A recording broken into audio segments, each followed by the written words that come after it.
Hey everyone, welcome to Plants and Politics. So I have this story for you it's really almost like a spy novel or something. Kind of long, but bear with me because it's really worth it for you to hear all the details. So, two right-wing extremists from the group known as the Boogaloo Boys have been indicted after federal charges were brought against them for allegedly assisting the foreign terrorist organization known as Hamas. If these two men are found guilty, they could each face 12 to 14 years in prison. And if you've been watching the show or listening to the podcast, you know I've talked about the Boogaloo Boys. They're an armed militia group, and they show up at Black Lives Matter rallies, sometimes to help, sometimes to cause more trouble.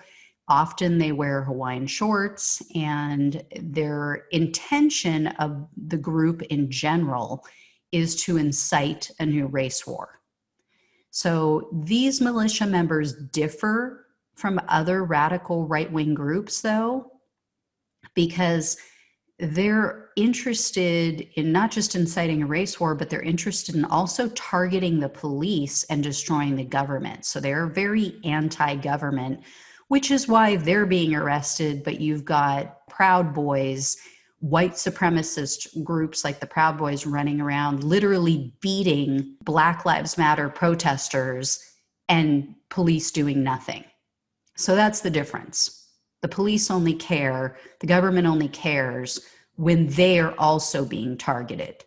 They don't give a damn about the rest of us. That's so abundantly clear. So here's what happened. On Friday of last week, the Justice Department announced that they had arrested and charged 30-year-old Michael Solomon and 22-year-old Benjamin Teeter for attempting to sell weapons, silencers, and suppressors to the Hamas group, who they believed was Hamas. And they were doing this as a way to raise money for a subgroup of the Boogaloo Boys that they were a part of.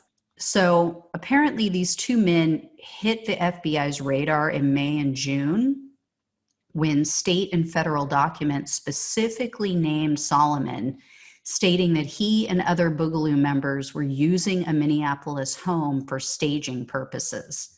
The documents noted that these militia members were prepared to shoot police if they attempted to approach or raid the house where they were staging. So in July, Solomon allegedly said, quote, "We know we have a target. That's why we don't meet up in big groups, because we know we're probably going to get raided. We know a lot of us are probably going to die." So these guys are no different than foreign terrorists. They have absolutely no qualms about, no issues with dying to carry out their agenda. There's literally no difference. And then back on May 26th, Solomon posted on Facebook saying that he needed to get a head count of members, to which Teeter replied, quote, "Lock and load, boys. Boog flags are in the air and the national network is going off." They also, the FBI, meaning they spoke with a witness. So this witness had met Solomon and Teeter at the Minnesota protests. Apparently, the witness said that Solomon had offered to protect him from the police, white supremacists, and the looters at the protests.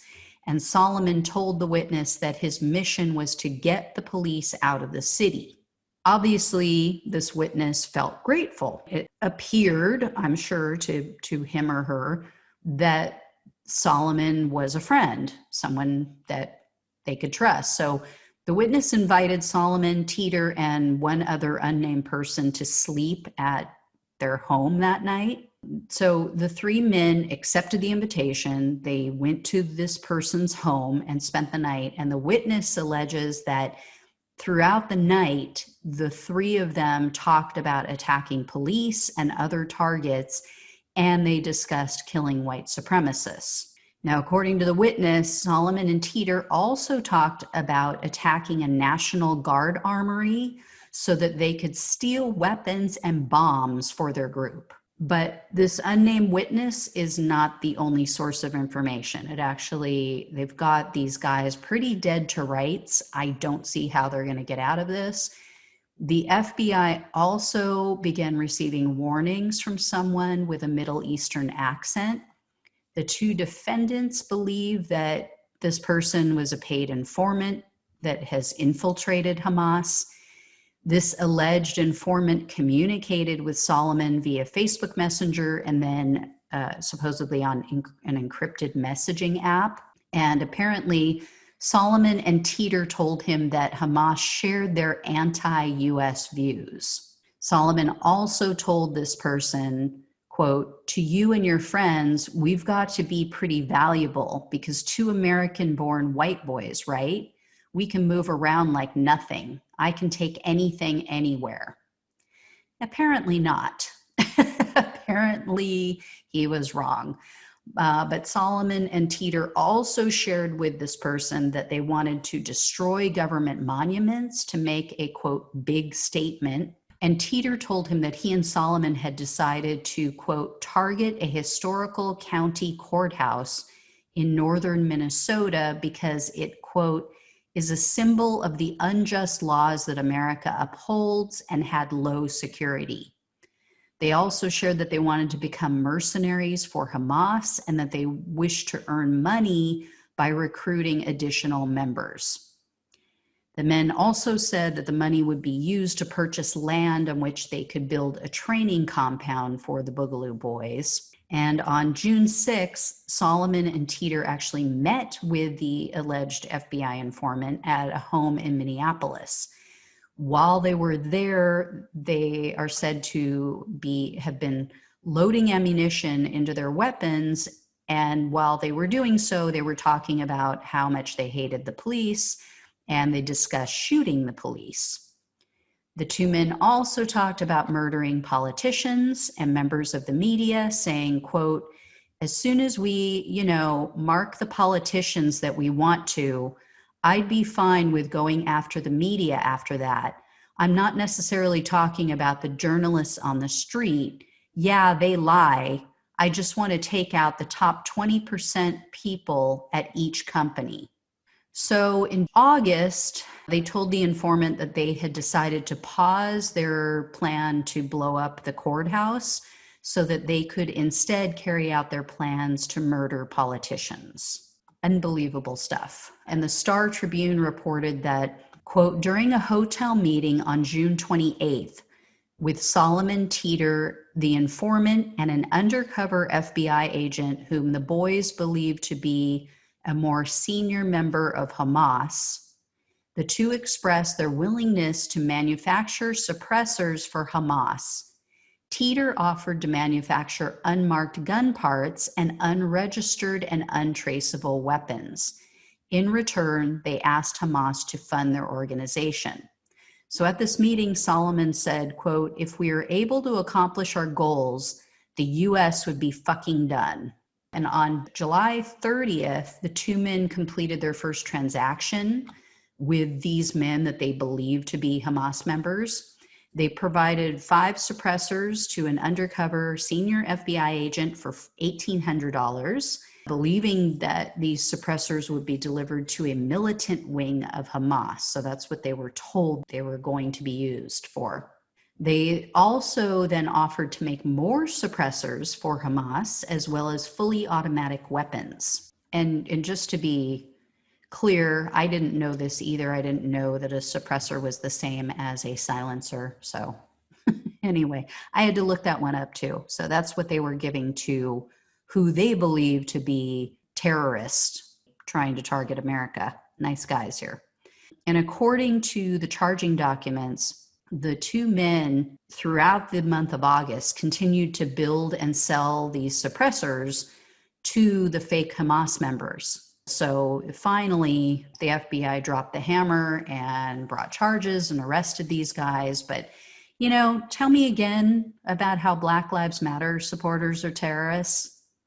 Tell me one arrest or show me an article about BLM supporters planning to blow up buildings or murder police or members of the media.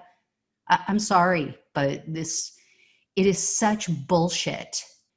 The fear mongering and the targeting of Black Lives Matter protesters and supporters is awful. It's disgusting. When you have real life terrorists like this and members of other white supremacist groups who actually do pose a threat, who actually do carry out violent acts all the time, and they do it on a large scale. So I'm just done with hearing about how BLM is a Marxist group. They're a terrorist organization. Just seriously, shut up. I'm so done with the lies. So anyway, guys, I'm going to definitely keep an eye out, see if there's any more arrests made. I'm sure these guys were not the only ones. This group is growing in size, it appears, and they're out at all of these events. So they can't be the only ones who were planning to do horrible things. I've already read of others. I already talked to you guys and told you about others that plan to blow things up, use Molotov cocktails against the police. So yeah, as the saying goes, where there's one rat you see, there's 50 more that you don't. So I'll keep you posted. As always, like, share, subscribe, and I'll talk to you guys soon. Bye. Thanks for listening to Plants and Politics. The only way we can take our country and power back is to spread the truth and build an army. So remember to like, follow, subscribe, and share on Facebook, YouTube, and wherever you listen to your podcasts. Thanks again.